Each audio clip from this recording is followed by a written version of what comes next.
Ladies and gentlemen, if you've been watching my channel for any length of time, then you know the classic hairstyle options. You know the safe options that are easy to go to pull off something pretty decent looking. You've probably even tested enough different hairstyles to the point that you've probably found something that you feel works pretty well for you. And let me tell you, that's great. All of that, that's great. Good for you. But when is it time to get a little bit experimental again? Now, I don't know if it's simply because I've been in the men's hair game now for over 8 years, but I get excited whenever I see something a little bit different.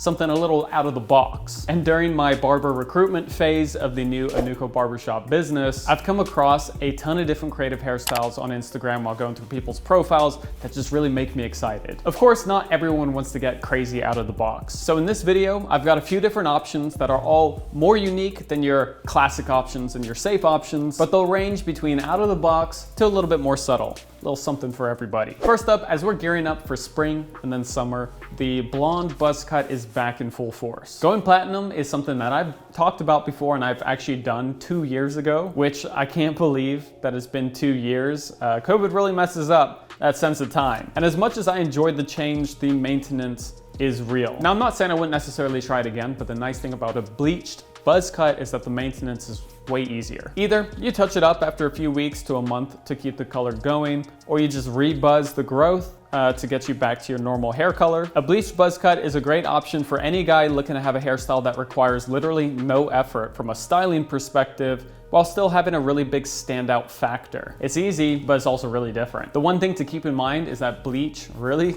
stings the scalp. It varies from person to person, but definitely expect a little bit of discomfort. Just keep that in mind if you want to explore this route. Next up, I feel like you know what's coming. I feel like I probably don't even need to say it, but I'm going to say it anyways, and that's the mullet. It's something that I've personally been rocking myself for the last 5 months or so. What can I say? I'm just kind of enjoying the edge. I know the mullet tends to be a love or hate kind of hairstyle, but the truth is, so are all the more out there unusual hairstyles. The point is to go against the grain and just try something a little bit more unique. Also, mullets don't have to be drastic. You can go all out with a super long length in the back, but you can also have a much more refined version that still gives off that edgy vibe without having to fully grow it out. For example, I know calling this hairstyle a mullet is probably a generous classification. It's not what most people think of when thinking of a mullet, but the general idea still exists. And more to the point, it's still playing with a little extra length at the back that you don't see in your standard fades and classic cuts. The point is, you can still play within the mullet territory without having to fully commit to a full-blown mullet. There's a little bit of room, something for everybody. For everybody that's at least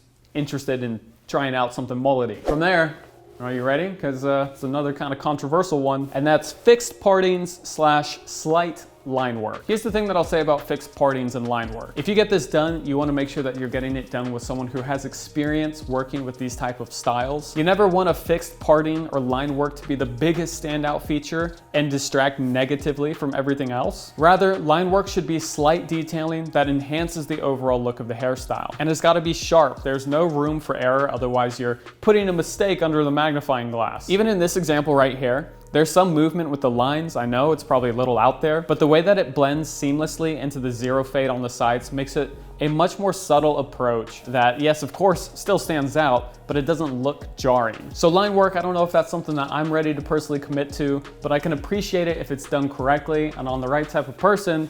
It can look pretty cool. The last two on this list are for those of you guys who aren't trying to get too experimental. Maybe it's just not your taste. Maybe you have a job where you can't go crazy. But even if you want to keep it a little low key, there's still some options out there that are a bit more unusual that you won't be seeing your average guy rocking. First up, and definitely a hairstyle that I want to try, maybe even next, we'll see, is a burst fade. The burst fade is cool because you're taking a traditional element, which is the fade itself, and throwing in a little change to switch things up. And basically, it's exactly what it sounds like. It's a fade that bursts out into a slight circular motion compared to the straight up and down fades that you'd find in a more traditional setting. The great thing about burst fades as well is that they can range from being a little bit more subtle to being more obvious depending on what you want to do. It's a great way to incorporate that unique factor without moving too far out of the realms of a more traditional approach. If you're looking to ease your way into something without fully committing by stepping in with both feet. Finally, I don't know if there's a specific term for the stuff that I'm trying to tell you or show you with this last one, but it generally consists of a low fade / low feather